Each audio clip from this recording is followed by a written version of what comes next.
सुनिए। एक बार श्री व्यास जी से किसी ने पूछा, बाबा धर्म की परिभाषा क्या है?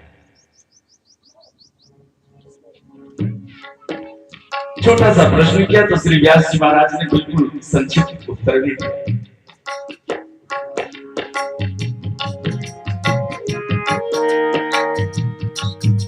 कि श्रूयताम धर्म सर्वस्वम् श्रुत्वा चैवानुधार्यताम्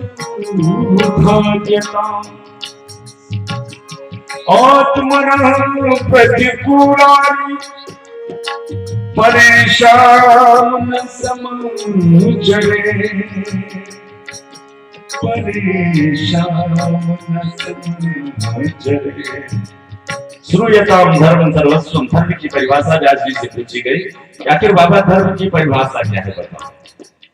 तो व्यास जी ने बड़ा सूत्रात्मक सूक्ष्म उत्तर दिया, आत्मनः प्रतिकूलानि। प्राणी मात्र के लिए सबसे बड़ा धर्म है कि जो व्यवहार आपको अपने लिए अच्छा ना लगे वो आप दूसरे के साथ मत करो।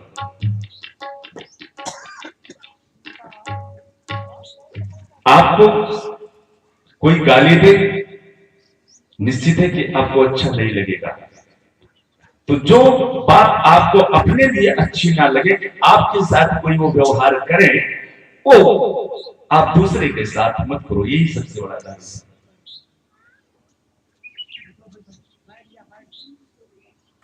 किसी के आत्मा को अकारण कष्ट पहुंचाना, यही सबसे बड़ा अधर्म है। और ध्यान रहे, हिंसा केवल शस्त्र से नहीं होती, कष्ट किसी को शस्त्रों से ही नहीं पहुंचता। कभी कभी वाणी का बाण भी ऐसा चुभता है कि वो कई शस्त्र से भी ज्यादा घायल कर देने वाला होता है। विचार करो, अभी आपको कुछ हो जाए और जरा सा एक इंजेक्शन लगवाते हो तो कितनी तकलीफ आपको होती। छोटी सी नीडल आपके शरीर में चुभती है तो चिल्ला उठते हो। कभी यह हम कल्पना करते हैं कि जिसके गले को ही काटते हैं हम, उसको कितनी पीड़ा होती हो।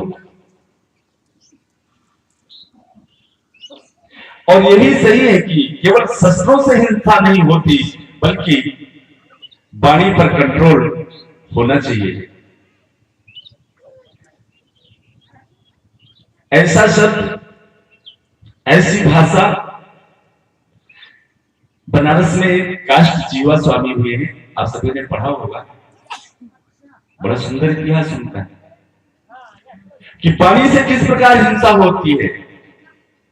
संत होते हैं ना, वो तो हर कार्य में बड़ी बारीक नजरों से उसका अध्ययन करते हैं। एक कश्मीर का कोई पंडित था, वो शास्त्रार्थ करते हुए दिग्विजय तक की स्थिति में पहुंच गया, चारों तरफ अपना बोलबाला कर लिया। पर उसका नियम था कि जिस विद्वान को वो हराता था उसके सारे शास्त्र, सारी पुस्तकें वो अपने साथ बैलगाड़ी में लदवा लेता था। चलते चलते पहुंच गया बनारस, भोले बाबा की नगरी। शाम को घोषणा करवा दिया कि मैं शास्त्रार्थ के लिए आया हूं, मुझे विद्वान चाहिए। काशी का प्रतिनिधित्व कौन करेगा? सभी विद्वान, कौन इसके सामने बैठे? भगवान विश्वनाथ की आराधना किया विद्वानों ने। रात में स्वप्न हुआ, हमारे ही तट पर, गंगा तट पर एक काष्ट जीवा स्वामी रहते थे। उनको ले जाया गया उस सभा में, शास्त्रार्थ प्रारंभ हुआ और 7वें दिन वो कश्मीर का पंडित उनसे पराजित हुआ। बड़ा लज्जित हुआ, प्रणाम करके और जहां ठहरा था वहां चला गया। लेकिन रात्रि में उसने निर्णय लिया कि मैं पराजित हो गया हूं और पराजित होकर के मुझे जीना अच्छा नहीं लगता, इसलिए उसने निर्णय लिया कि मैं सुबह गंगा में अपने प्राण त्याग दूंगा। इधर से वो पंडित गंगा जा रहा है अपने प्राण छोड़ने, और उधर से काष्ट जीवा स्वामी गंगा में स्नान करके भोले बाबा के दरबार जा रहे थे। रास्ते में ही फिर दोनों की मुलाकात हो गई। स्वामी जी ने देखा, इस पंडित ने प्रणाम किया, पूछा कहां जा रहे हो? महाराज मैं आपसे पराजित हो गया हूं और पराजित लज्जित होकर के मुझे जीना नहीं है, मैं गंगा में अपने प्राण छोड़ने जा रहा हूं। स्वामी जी के पांव रुक गए। मैंने इसके साथ शास्त्रार्थ किया और इसके हृदय को इतना आघात पहुंचा कि ये आत्महत्या करने जा रहा है। उस पंडित से कहा, पंडित तुम पराजित हो, मुझसे पराजित हुए हो, इसलिए तुम पर मेरा पूर्ण अधिकार है। बोले हाँ महाराज। तो कहा मैं आदेश देता हूं कि तुम आत्महत्या नहीं कर सकते, क्योंकि तुम्हारा जीवन मेरा धरोहर है, वापस जाओ। उसे तो वापस भेज दिया, पर वहीं से लौट गए गंगा तट और कहा, जिस पानी से किसी को इस तरह से आघात पहुंचा हो कि वो शरीर छोड़ने तक पे आमादा हो गया, एक लकड़ी उठाई, उसको बीच से फाड़ा और अपनी जिह्वा पे लगा लिया, संकल्प लिया कि जीवन में कभी मैं भूलूंगा नहीं, और फिर कभी जीवन में काश जीवा स्वामी बोलेंगे कि जुबान पर लकड़ी।